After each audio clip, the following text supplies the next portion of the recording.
Students, इसके पहले वाले वीडियो में हमने आपको उदाहरण नंबर 8.4 करवाया था। और क्या था 8.4 सवाल कि उन्होंने एक हमको समीकरण दी है और पूछा क्या है यह रेडॉक्स अभिक्रिया है। तो रेडॉक्स अभिक्रियाएं क्या होती हैं? जिनमें ऑक्सीकरण अपचयन दोनों हो। तो हम चेक करेंगे कि ऑक्सीकरण हो रहा है या नहीं हो रहा, अपचयन हो रहा है कि नहीं हो रहा। यदि दोनों हो रहा होगा तो हम कहेंगे ये रेडॉक्स अभिक्रिया है। फिर वो पूछ रहे हैं क्या ये रेडॉक्स अभिक्रिया है, तो हम चेक कर लेंगे कि ऑक्सीकरण अपचयन दोनों हो रहा तो ये रेडॉक्स अभिक्रिया है। फिर वो पूछ रहे हैं कौन सी स्पीसीज का ऑक्सीकरण हो रहा है यह भी बताइए, और कौन सी स्पीसीज का अपचयन हो रहा है यह भी बताइए, और यह भी बताओ कि कौन अपचायक है, कौन ऑक्सीकारक है, कौन ऑक्सीडेंट है, कौन रिडक्टेंट है। तो हमने ये सवाल जब आपको करवाया था तो हमने आपको कहा था कि हम सबसे पहले इसमें क्या करेंगे, कॉपर की ऑक्सीकरण संख्या निकाल लेंगे। और इसके पहले वाले वीडियो में हमने ऑक्सीकरण संख्या निकालना सिखाया। तो हमने ऑक्सीकरण संख्या निकाल ली। इसकी कैसे निकालेंगे, Cu2O की। उसी क्रम में हम आपको यहाँ निकालना सिखा रहे हैं, क्योंकि हमने जब ये सवाल पढ़ाया था तो हमने ये निकालना नहीं बताया था आपको, और हमने कहा था ये निकालना भी हम बाद वाले वीडियो में पढ़ाएंगे। तो आज हम आप इसको रीचेक करा देते हैं कि इसको निकालना भी सिखा देते हैं। तो हम यहाँ पर देखते हैं, ये यहाँ कर लेते हैं, ठीक है, कि क्या लिखा है Cu2O। तो Cu2O में हमें किसकी निकालनी है, कॉपर की। निकालते हैं कॉपर की। तो कॉपर की निकालनी है तो हमने क्या कहा था, हम कॉपर की को क्या मान लें, x। कॉपर की ऑक्सीकरण संख्या को क्या मान लें, x। लेकिन कॉपर कितने हैं, 2, तो यहां पर क्या हो गया 2x। और ऑक्सीजन की कितनी होती है, -2, तो -2। प्लस में लिखेंगे तो प्लस, और फिर ब्रैकेट में लिख दो -2, और बीजीय योग क्या होता है, 0। तो 2x बराबर प्लस माइनस माइनस के 2 बराबर में 0। तो 2x बराबर 2, तो x बराबर क्या आया 1, और x क्या माना था हमने, कॉपर की ऑक्सीकरण संख्या। तो इसी तरीके से इन्होंने ये +1 यहां लिख दिया, ठीक है। हम ये बता रहे हैं कि +1 कहां से आया, इस तरीके से आया, क्योंकि अब हम ये ऑक्सीकरण संख्या निकालना सीख चुके हैं। जब हमने आपको ये सवाल करवाया था तब आप ऑक्सीकरण संख्या निकालना नहीं सीखे थे, इसलिए हम इसको रिवाइज करा रहे हैं। अब मान लो हमें इसी में, अब उन्होंने Cu2O में ऑक्सीजन की निकालनी है। अब किस पे अंडरलाइन कर दिया हमने, ऑक्सीजन पे। तो हमें किसकी निकालनी है, ऑक्सीजन की। तो ऑक्सीजन की निकाल लेते हैं हम। तो कॉपर की होता है +2, ऑक्सीकरण संख्या कितनी होती है, +2। और कितने कॉपर हैं, 2। तो ये हो गया 2 गुणे 2। और ओ की निकालनी है तो ओ की हमने क्या मानी, ओ की मानी हमने x, और बराबर में 0, बराबर में 0। अब हम इसको सॉल्व कर लेते हैं तो ये कितना निकलेगा,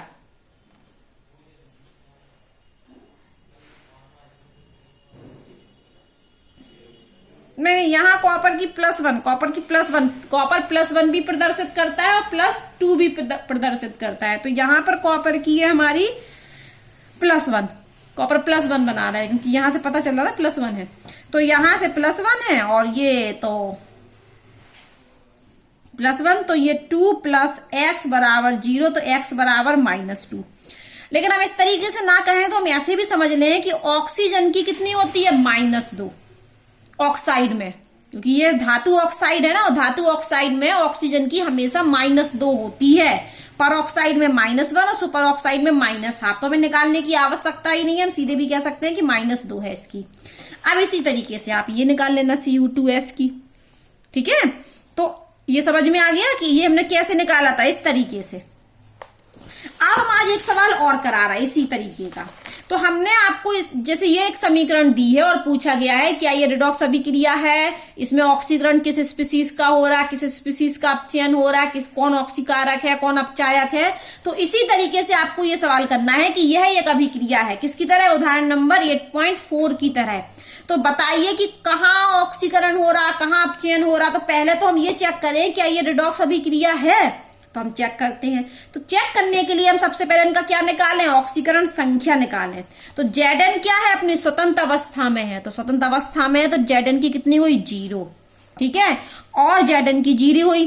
और हाइड्रोजन की कितनी होती है, +1, कितनी होती है, +1। और नहीं भी है तो हम निकाल लें जल्दी से कि Cl की क्या होती है, -1। तो HCl की निकालनी है हमको, तो यहां निकाल ही देते हैं। चलिए थोड़ा सा निकाल के देख लेते हैं HCl। तो HCl को हम क्या करें, हाइड्रोजन की निकालनी है मान लो हमें, तो हमने x मान लियो। हेलोजन की क्या होती, -1, तो +-1 बराबर में 0। तो x -1 मान जाएगा प्लस। तो हाइड्रोजन की कितनी निकल आई, +1। तो हमने अब जाके लिख दिया +1। अब मान के चलो हमें Cl की निकालनी है, तो Cl की कर लें हम HCl। तो हाइड्रोजन की कितनी होती है +1, और हेलोजन Cl की हमने x मान ली तो बराबर में 0, तो x बराबर -1, तो हेलोजन की कितनी निकल आई -1 लीजिए। अब आए हम ZnCl2 पर, तो पहले तो हम ZnCl2 पे किसकी निकालना है, Zn की। तो Zn की को हमने क्या मान लिया, ऑक्सीकरण संख्या x। Cl की कितनी है, -1 होती है हेलोजन की, तो 2 गुणे -1 बराबर में 0, तो x का मान कितना आया 2, और x का मान 2 का मतलब है कि जिंक की ऑक्सीकरण संख्या, तो कितनी आई जिंक की ऑक्सीकरण संख्या +2। अब हम Cl की बात करें तो हेलोजन है, तो या तो हम सीधे डायरेक्ट -1 कर लें, और जब हमें यहाँ दिख रहा है कि जिंक की +2 है तो इसकी निकालेंगे जब हम यहाँ इस तरीके से Cl2 की, तो जिंक क्या बनाता है, जिंक ++, तो जिंक क्या बनता है हमेशा, जिंक ++। तो ये एक मोनो एटॉमिक आयन में जितना आवेश होता है वही उसकी ऑक्सीकरण संख्या होती है, तो इसकी कितनी है +2, और इसकी हमको निकालनी है Cl की, तो हमने x मान ली, तो x माना कितने x 2x बराबर में 0।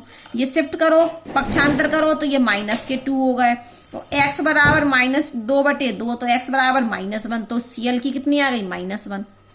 और ये हाइड्रोजन गैस अपनी मुक्त अवस्था में पाया जाता है गैस रूप में, तो हाइड्रोजन की कितनी होगी 0। तो हमने क्या किया, सबकी ऑक्सीकरण संख्या निकालनी, और ये हमारा क्या है रफ काम, ये तो हमारा रफ काम है। तो हमसे पूछा गया क्या यह समीकरण एक रेडॉक्स अभिक्रिया है, इसमें किस स्पीसीज का ऑक्सीकरण हो रहा, किसका अपचयन हो रहा, कौन ऑक्सीकारक है कौन अपचायक है। तो सबसे पहले तो हमने क्या किया, ऑक्सीकरण संख्या निकाल ली, और जैसे ही हमने ऑक्सीकरण संख्या निकाली तो हम चेक करेंगे कि यहाँ पर जिंक 0 था, जिंक की ऑक्सीकरण संख्या कितनी थी 0, यहाँ पर कितना हो गया 2, तो जिंक की ऑक्सीकरण संख्या 0 से 2 हो गई, जिंक की ऑक्सीकरण संख्या 0 से 2 हो गई, मतलब ON में क्या हो गई वृद्धि, और जैसे ही ON में वृद्धि हुई तो इसका मतलब ये क्या हो गया ऑक्सीडेशन, क्या हो रहा है ये ऑक्सीडेशन। अब आप देखिए हाइड्रोजन की +1 से कितनी हो गई 0, तो हाइड्रोजन की +1 से 0 का मतलब है कि ON में कमी हुई, क्या हुई ON में कमी, और ON में कमी का मतलब होता है अपचयन, अपचयन मतलब रिडक्शन। ये परिभाषा हमने आपको पढ़ाई थी कि यदि ऑक्सीकरण संख्या में वृद्धि हो रही है तो ऑक्सीकरण हो रहा है उस अर्ध अभिक्रिया में, और यदि ऑक्सीकरण संख्या में कमी हो रही है तो वहां अपचयन हो रहा है। भाषा भी लिख सकते हो आप अपने समझने के लिए कि जिंक की ऑक्सीकरण संख्या 0 से +2 हो रही है, मतलब ऑक्सीकरण संख्या में वृद्धि हो रही है, इसलिए जिंक का क्या हो रहा है ऑक्सीकरण। और हाइड्रोजन की ऑक्सीकरण संख्या +1 से 0 हो रही है, मतलब हाइड्रोजन की ऑक्सीकरण संख्या में कमी हो रही है, इसका अर्थ है कि इसका क्या हो रहा है अपचयन। तो हमें पता चल गया कि इसका ऑक्सीकरण हो रहा है, इसका अपचयन हो रहा, तो इस अभिक्रिया में दोनों चीज हो रही है, ऑक्सीकरण भी हो रहा और अपचयन भी हो रहा, इसलिए यह अभिक्रिया क्या है, एक रेडॉक्स अभिक्रिया है।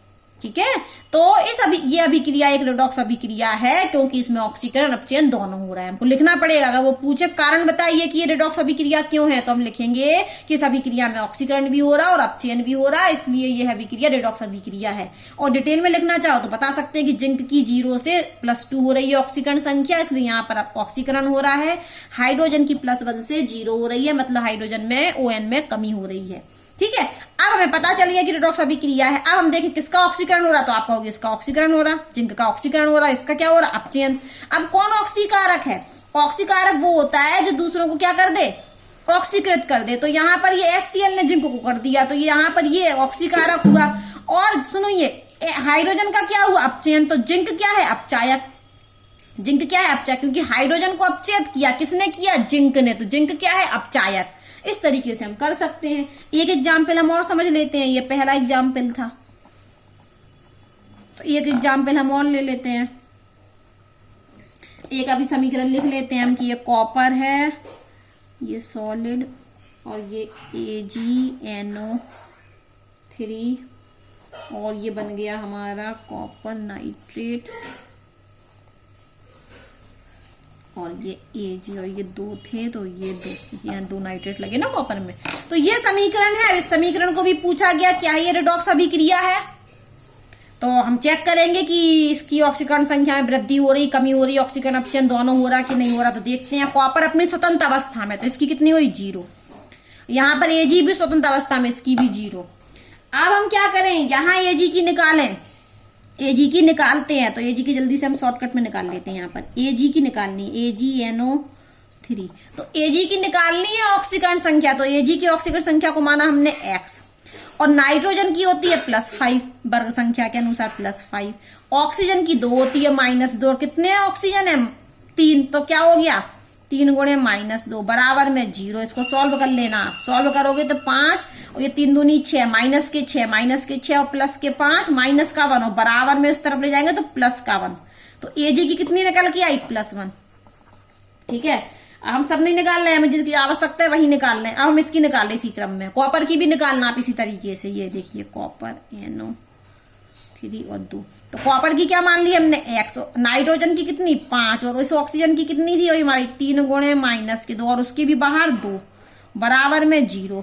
तो ये x और ये यहाँ पर कितना बच रहा था -1 और -1 और 2 और गुणे तो -2 बच रहा है, ये -2 बराबर में 0। तो x बराबर में 2, तो यहां से x बराबर 2 आया, तो कॉपर की कितनी है +2। अब हम देखते हैं, निकाल लिया हमने, तो क्या हो रहा है कि कॉपर की ऑक्सीकरण संख्या 0 से +2 हो रही है। कॉपर की ऑक्सीकरण संख्या 0 से +2 हो रही है, मतलब ON में ऑक्सीकरण संख्या में क्या हो रही है वृद्धि। और वृद्धि का अर्थ है ये क्या हो रहा ऑक्सीडेशन, ऑक्सीडेशन मतलब ऑक्सीकरण। और Ag की +1 से 0 हो रही है, तो ये क्या हो रहा है ON में कमी, और ON में कमी का मतलब है रिडक्शन, अपचयन। तो इस अभिक्रिया में ऑक्सीकरण अपचयन दोनों हो रहे हैं, इसलिए यह अभिक्रिया एक रिडॉक्स अभिक्रिया है।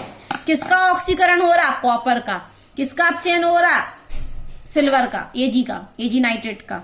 ठीक है, तो Ag का क्या हो रहा अपचयन, कॉपर का क्या हो रहा ऑक्सीकरण। अब कौन ऑक्सीकारक है, ऑक्सीकारक वे होते हैं जो दूसरों को ऑक्सीकृत कर दे। तो किसका ऑक्सीकरण हो रहा कॉपर का, किसने ऑक्सीकृत किया Ag ने, खुद अपचयित होकर, खुद को अपचयित कर कॉपर को ऑक्सीकृत किया। इसलिए ये जो हमारा Ag है ये क्या है हमारा ऑक्सीकारक, क्योंकि इसने कॉपर को ऑक्सीकृत कर दिया। और कॉपर हमारा क्या है अपचायक। क्यों अपचायक है, अपचायक वे होते हैं जो दूसरों को अपचयित करते हैं और अपना ऑक्सीकरण करते हैं। तो कॉपर ने Ag को तो अपचयित कर दिया, +1 से 0 कर दी, उसकी ON में कमी कर दिया, Ag को अपचयित कर दिया, खुद का क्या कर लिया ऑक्सीकरण। कॉपर क्या है अपचायक है और Ag क्या है ऑक्सीकारक। तो हमने आपका ये रिविजन करवा दिया। अब हम पढ़ने वाले हैं रिडॉक्स अभिक्रियाओं के प्रकार। तो 4 प्रकार की होती हैं रिडॉक्स अभिक्रियाएं। पहली होती है योग अभिक्रिया, नाम से ही समझ में आ रहा है योग अभिक्रिया। तो इस प्रकार की अभिक्रियाओं में क्या होता है कि योग होता है, 2 या 2 से अधिक तत्व मिलकर एक यौगिक बनाते हैं। लेकिन यहाँ एक नियम है कि इन दोनों में से एक को तत्व होना जरूरी है, तभी दहन अभिक्रिया होगी। देखिए ये उन्होंने कहा कि ये होती है योग अभिक्रिया की ए और बी मिलकर क्या बना दिया C बना दिया। तो वो कह रहे हैं कि A और B में से एक को, A या B में से एक को या दोनों को तत्व रूप में होना चाहिए। वो कह रहे हैं या तो A B दोनों तत्व रूप में हो, एलिमेंट रूप में हो, और दोनों नहीं है तो कम से कम एक को तो तत्व रूप में होना चाहिए। ठीक है, अब देख लेते हैं। जैसे यहाँ पर ये हमने एक कार्बन लिया तत्व रूप में है और कार्बन और क्या लिया ऑक्सीजन, दोनों मिल गए, दोनों ने क्या किया योग और क्या बना दिया CO2। तो इस प्रकार की अभिक्रिया को जहां योग हो रहा है उन अभिक्रियाओं को हम योग अभिक्रियाओं के नाम से जानते हैं। इंग्लिश में क्या बोलते हैं कॉम्बिनेशन रिएक्शन। तो योग अभिक्रिया हो गया। चलो हम एक दो और कर लेते हैं। यहाँ पर ये कैल्शियम है, एक तत्व हो गया, और कैल्शियम ने भी O2 से अभिक्रिया किया। ये दहन वाली अभिक्रिया है सारी ये। ठीक है, क्या बना लिया कैल्शियम ऑक्साइड। तो 2 तत्वों ने मिलकर क्या बना दिया एक यौगिक बना दिया, योग हो गया। जिनमें से ये क्या है तत्व है, ये तो अणु है, O2 क्या है अणु। एक और ले लेते हैं हम। ये हमने सोडियम लिया तत्व रूप में है, और सोडियम ने भी हाइड्रोजन से अभिक्रिया करके सोडियम का हाइड्राइड बना लिया। और ये Na लेते हैं हम 2, तो यहाँ 2 अणु सोडियम हाइड्राइड के बन जाते हैं। और यहाँ सोडियम हाइड्राइड में हाइड्रोजन की ऑक्सीकरण संख्या -1 होती है, और वैसे क्या होती है हाइड्रोजन की ऑक्सीकरण संख्या +1। तो ये होती है हमारी योग अभिक्रियाएं जिनमें योग होता है। क्या होता है योग, लेकिन A + B मिलकर C बनाते हैं। नियम क्या है कि A B में से दोनों को तत्व होना चाहिए या कम से कम एक को तत्व होना चाहिए। अब आए हम अपघटन अभिक्रियाओं पर। दूसरी प्रकार की अभिक्रियाएं अपघटन अभिक्रियाएं। तो अपघटन जो अभिक्रियाएं होती हैं जिनको हम डिकम्पोजिशन रिएक्शन भी कहते हैं इंग्लिश में, ये योग अभिक्रिया के विपरीत होती हैं। योग में जुड़ता है, अपघटन में टूटता है। तो अपघटन अभिक्रियाएं योग अभिक्रियाओं के विपरीत होती हैं, उल्टी होती हैं। ठीक है, अब ये सुनिए कि अपघटन अभिक्रियाओं में होता क्या है, कोई यौगिक है, कोई क्या है हमारे पास यौगिक, और वो यौगिक 2 या 2 से अधिक भागों में टूट सकता है। जरूरी नहीं कि 2 भागों में टूटे, 2 या 2 से अधिक, 3 भागों में भी टूट सकता है, 4 में भी। तो कोई यौगिक है और उस यौगिक का अपघटन होता है और वो 2 या 2 से अधिक भागों में टूट जाता है। तो इस प्रकार की अभिक्रियाओं को हम अपघटन अभिक्रियाएं कहते हैं। हम ले लेते हैं कि जल्दी से एग्जाम्पल, ये लिया हमने KClO3। इस KClO3 को जैसे ही हम गर्म करते हैं तो ये बना लेता है KCl और O2, तो भी कितने अणु, 3। तो ये KClO3 2 भागों में टूट गया। तो देख के ही समझ में आ रहा है कि ये योग अभिक्रिया नहीं है, इसमें योग नहीं हुआ, इसमें टूट गया, वियोजन अभिक्रियाएं हैं। ये क्या है, वियोजन अभिक्रियाएं। एक और ले लेते हैं हम, ये H2O2, नहीं H2O2 नहीं, H2O ले लिया हमने, क्या ले लिया, जल ले लिया। जल को क्या कर दिया, गरम। तो जल क्या होता है, टूट जाता है हाइड्रोजन गैस में और O2 गैस में। ठीक है, जैसे हम यहाँ पर विद्युत अपघटन करते हैं, इसका जल का क्या करें हम, विद्युत अपघटन। ठीक है, जैसे जल को हम विद्युत अपघटन करते हैं, विद्युत इलेक्ट्रोलिसिस करते हैं, तो हाइड्रोजन गैस और ऑक्सीजन गैस मिलती है। तो ये अपघटन अभिक्रियाएं देख के ही आपको समझ में आ रही हैं। अगर हम चाहें तो थोड़ा और बताना चाहते हैं कि यदि हम इनकी ऑक्सीकरण संख्या निकालें, जो कि हम आपको निकालना सिखा चुके हैं, तो पोटेशियम की क्या होती, +1, इसकी -1, और O की यहाँ पर है -2। यहाँ पोटेशियम की +1, यहाँ माइनस और यहाँ 0।